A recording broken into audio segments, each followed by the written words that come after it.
All right, so we were talking about making sure you know where you are going on that first day. Trying to take a practice run. So if you have a little bit of time in between your first day where you can kind of just go to the place, know exactly where you're going. That way it will give you a little bit of what to expect. You know how long it'll take you to get there.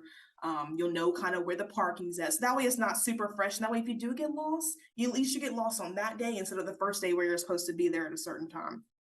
So yeah, I on my very first day at my job that I work at now, we have a parking garage that's underneath our building. They gave me the map, they showed me everything, and they said, take this elevator, go here.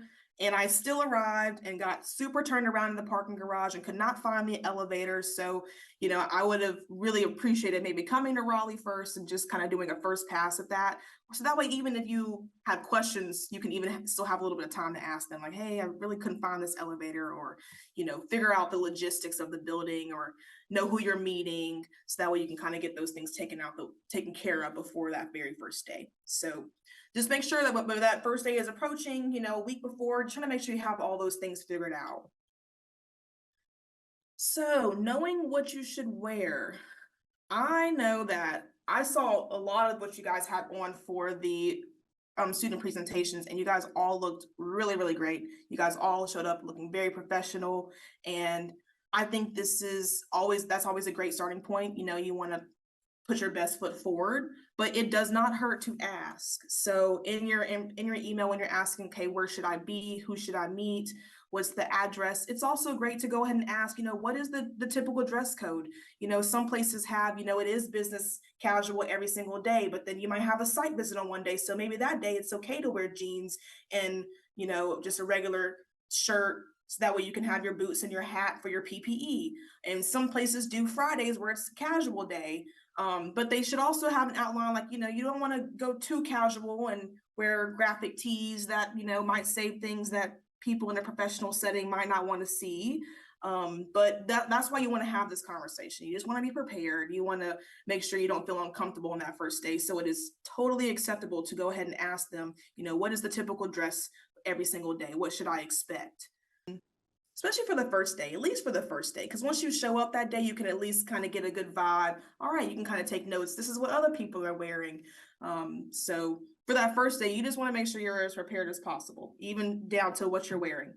Another thing to ask, kind of just like your daily schedule. So I know I've had been on a couple of your email chains where, they're saying you're going to be here for 5 hours and that includes your lunch. But on the very first day, it would be good to know and just ask, should I bring my lunch, or is there, something that's going to be going on? I know at my first day, they did actually treat me to lunch with the team. So that way I kind of got to know a couple of other people. So, it's perfectly acceptable just to be like, should I bring my lunch on the first day? Is there a place to put it? Like what kind of, is there a kitchen or a microwave? So that way, if you can warm something up, or that way you can just kind of prepare exactly, what you're going to bring.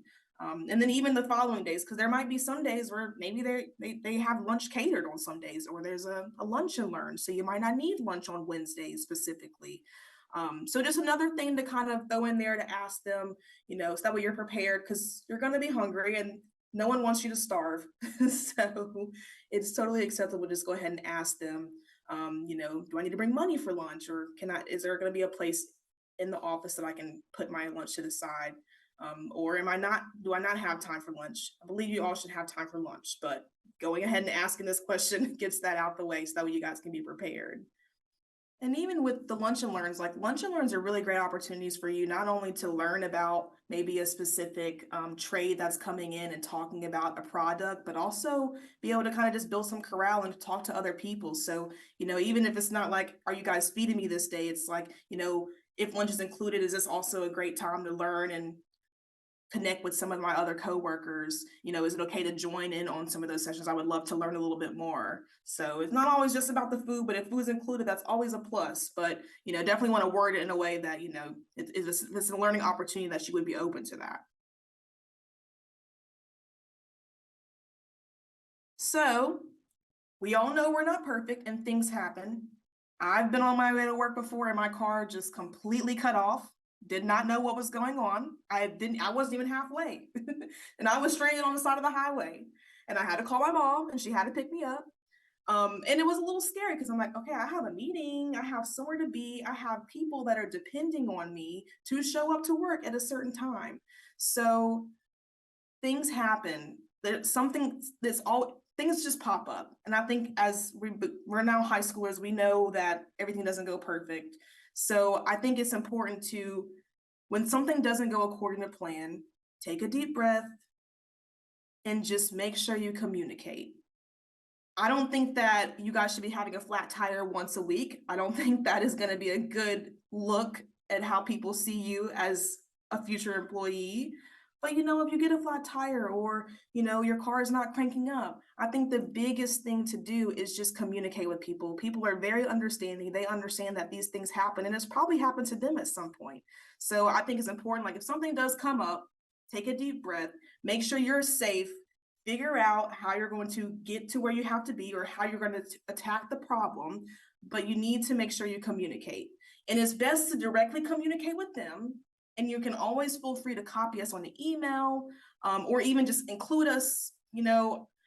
If you have their personal phone number, I'm not sure if that's going to be your typical main way of communicating with people that you're working with. But if you do, that's always the quickest, fastest way to communicate with someone. But if you can call, so make sure you have the office phone number. I think that'll be very important because you can easily talk to the person at the front desk or whoever does answer the phone, so that we can just go ahead and get that communication out there. And then you guys can figure out a new plan of attack. Maybe it's okay, don't worry about today. We'll figure out a different day for you to come in to kind of complete your hours. Or it's, when can you get here, and take your time and make sure you're safe. So people are very understanding when you communicate up front. If you just go ghost and you kind of disappear for a day, it's going to be a lot harder for them to be as understanding to problems when they could come up. So communicate, but also take a deep breath. It's totally fine if something comes out the blue. Just like that last line, avoid doing nothing. Just don't do nothing. And this is also the best time to learn, how you deal with conflict. It just helps you prepare, and it kind of teaches you to be a little bit more resilient. You're probably a lot smarter and a lot stronger than you think you are until you're placed in those situations. So it's just breathe. It's okay. You guys got this. You guys are awesome students that were recommended. So you guys are exactly where you're supposed to be. So just trust in that. So speaking of trusting in yourself, this is a great opportunity for you guys to really make connections, network with people, practice being a professional in a professional setting, working on those communication skills. I think it's really, really important to be positive and show up ready to work with a positive attitude every single day. So that helps when you're prepared as well. So these are just kind of listed some soft skills, and these are probably things that you guys have also learned just being in school and being in class, learning how to effectively communicate, staying positive every day, being professional, figuring out how to solve problems as they arise. And that might even just be with a small task you're working on. But of course, a lot of what we do is working in a team, and I'm sure you guys have had group projects before. So that is a lot of what we do as well. So these are just some soft skills to kind of think in the back of your head. These are some things that I can maybe try to develop over the course of my externship this summer. So we were talking about communication earlier. And so we have a few effective communications, a few skills to help make sure that your communication is effective when you are speaking to people. Making sure that you're speaking clearly. So try to avoid using slang terms. I know it's hard. There's a lot of new things up there. Half the things I don't even know what what people are saying these days, but really just try to be professional, as if you're kind of speaking to your parents or speaking to someone that you want to make a good impression on. So saying yes and no, not yeah or nah. Try not to mumble. Try to really speak clear. And it's okay if you have to slow down a little bit. But just try to be a little conscious of what you're saying and making sure you're speaking clearly. Make sure that you're contributing. They want to hear what you have to say. They're giving you guys an opportunity to come in, not only to learn, but there also could be some really good ideas that you guys can spark from just your own experiences that really can contribute to a project. So don't be afraid to speak up and talk and have conversations with people. You never know what you might learn. You never know what they might learn from you. So don't be afraid to speak up. Practicing active listening. So as you're talking to someone, it is kind of hard to always think, okay, what am I going to say next? What am I going to say next? But it's also listening, processing what you're saying instead of just only listening so you can respond and say something next. So listen to learn. I think that's really important. And of course, each conversation is differently. Sometimes it is just a casual conversation, getting to know someone, and so you want to share things. But also, like if it's in the appropriate setting, you definitely want to be listening, actively listening, so that way you're kind of learning.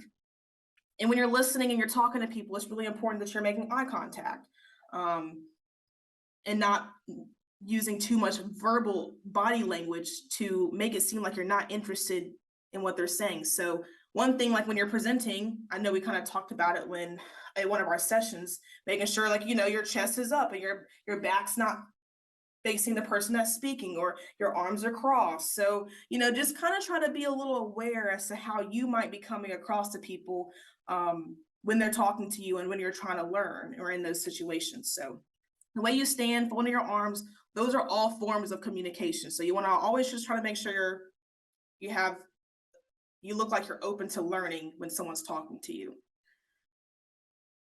And then, we talked a little bit about the electronic communication. So when you are talking, emailing, or texting, you want to make sure you come across as a professional. So when you're emailing, again, try not to use any slang words, complete sentences, and keep it very simple, clear, and concise.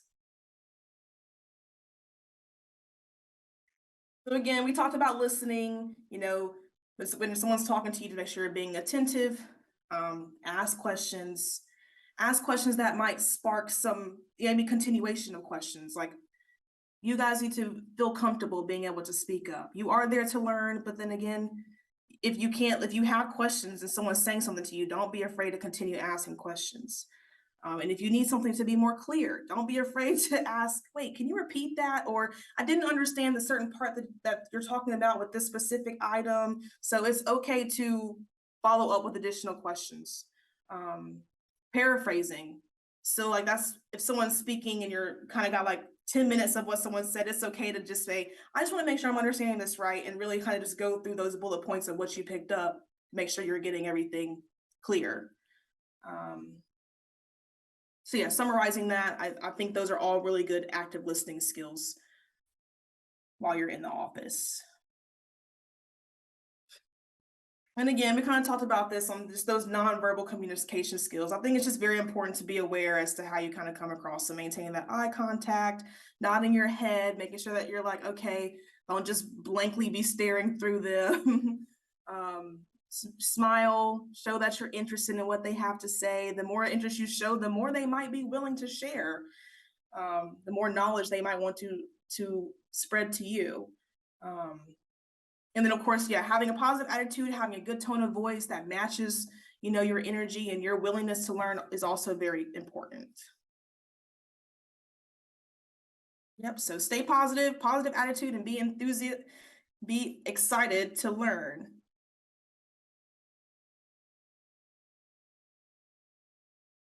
So, and these are just a couple of points on how to make sure you have the best positive attitude, but also just good points to make in general. So make sure you're on time. If you get assigned a task, make sure you're doing your work. If you have questions on what to do, ask the questions. Don't feel like you're a bother at all. You're there for a reason. If someone does something for you or shows you a tip or trick, make sure you say thank you, be appreciative. But also be open and willing to try new things. This is a new opportunity for you guys. So, go for it. Take initiative and ask questions. Ask if you can sit in on meetings, or if you can attend, a conversation with different clients. Even if they say no, like that's okay. There might be another opportunity now that you've shown interest in that you can sit in at another time. So yeah, that's a good point. Avoid, being critical about yourself or others. and we're complaining about things, again, this is a great opportunity, and nothing's perfect. So like Zeus said, we should be appreciative of the opportunities that we have. But again, if there is something that is alarming or is not going the way that it probably should go, or something doesn't feel right or feels off, we are here for you guys. So please reach out if you have any questions or something doesn't feel right. We want to make sure that every day you are in a safe space. And then, of course, treat everyone with respect. I think that's the golden rule is treat others how you want to be treated. So we always continue that no matter how old we get. All right. Well, that was just a few tips and tricks that I had here for you guys. So before that first day, we want to make sure we know where we're going, what should we bring, what are we wearing. I think it's also would be helpful to bring, a notebook, some pencils, papers. And even if you want to ask that, should I bring some pencils or papers? Is there anything I need to bring? Hopefully if there is any type of electronic equipment, that they'll provide that for you, but that would be good to ask as well.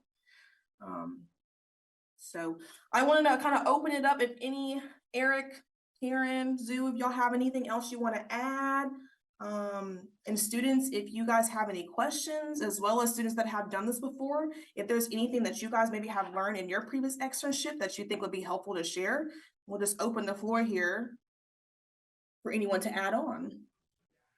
Yeah, thanks for running through that, Denasia. All really good advice. I do want to make sure all the students, you should have either my contact, Denasia's contact, or your lead mentor, whether that's Karen, Felipe, Laura, whoever. If something goes in, it was a hard day at intern, or you just want to talk about it, please give us a call. We'll pick up and talk to you. You can send us a text. You don't want to text us. But if something does happen, whether that's good or bad, and you want to share that with someone other than just your parents, give us a call. We're going to be available as a resource. So if you had like a rough day, give us a call. We'll respond. Thank you. I really appreciate all that. And I interned a couple summers ago, and one thing that I found really helpful was that I was able to meet so many different people in different industries like architecture, construction, and engineering. And I think reaching out and talking to all these different people was super helpful, and something I'm excited about doing even more of. Can you guys hear me? Awesome. Yeah, we can hear you. Oh, okay. So one thing I would say is definitely equate to your sleep schedule, because if you are kind of doing a 8 to 5 or 9 to 5, something around that, just prepare for it, because it is a summer for us, and some people like to stay up really late. And if you come in the office the next day and you have a pretty lengthy meeting, you have a potential of falling asleep, especially in those comfy chairs that they have in the offices. But yeah, definitely equate for that, because I caught myself nodding off once or twice when I did that. No, that's a good point. We don't want you guys falling asleep while you are getting paid to work. I think one thing, as you get older, you will start to realize that there are things that you have to give up in order to be successful or to get to where you want to be in life. And maybe right now over the summer, it is staying up or staying out all night, so that way you can make sure you're up and ready to be at the job where people are counting on you. So that's definitely a good point. It's a great opportunity, but at the same time, it does take a little bit more effort from you guys, probably than what you've had to do before during the summer, to make sure that you're being able to learn just as much. So being prepared, having a good sleep schedule, those are all really, really important points. Thanks, Smarn, and Colin, you made a pretty good point too, is that every day you might be working with somebody different. You might get exposed to something different. So that's another thing why, having that positive attitude, is and being enthusiastic to learn and meet new people. You never know what kind of connection you might make.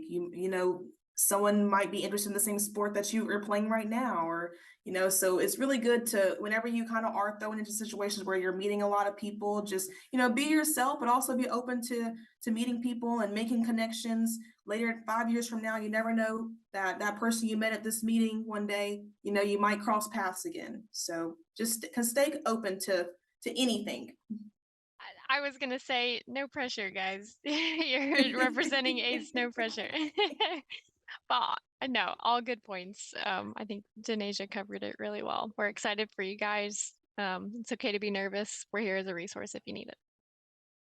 I do have one tip. Sorry, I did an externship last summer, and I would just say one thing that really helped me kind of get the ball rolling was I brought in like a little box of like Dunkin' Munchkins.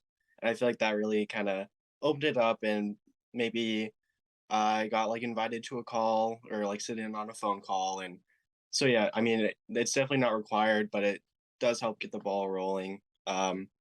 Especially like if maybe you feel a little bit like left out at first. Dang, Brady. I know. If there's one thing that I can tell you that my office loves, it's anything food related. We have like a counter, and anytime there's food up there, like it's free game and it's first come, first serve. And we're definitely we would be all over those Munchkin Dunkin' Donuts right there. So but don't feel like you need to go out and spend money at Crumble Cookie or Dunkin' Donuts just to, make connections. But or if you bake cookies one night, you want to bring them in, like that's, it's the thought that counts. So maybe it's not always spending money or doing something, but if there are thoughtful ways that you can figure out how to bring you and some coworkers together, I think that's totally understandable, and that's honestly a great thing to do. Something that we try to do with our full-time employees, not just interns, but like establish a mentorship like within the office, someone that you relate to. Maybe you're on a project with them, or maybe they're close in age or close in experience level. And we try to have those conversations outside of the office. So like go and grab coffee with a coworker or something like that. So hopefully someone at your host firm will initiate that for you. But if they don't, and you feel like, hey, this could be a really great add to my network, or like, I want to make sure I establish a connection with this person, I mean, feel free to ask them like, hey, can we go grab coffee? Like, I think no one has ever said no to me. If I've ever asked that, it might be I'm really busy this week, but let's push it out until the next week. No one has ever said no. And that's a great way to, I mean, there's something that happens when you walk in an office that makes people really professional. And then as soon as you get out of the building, like, people relax and you can really get to know somebody maybe a little bit better.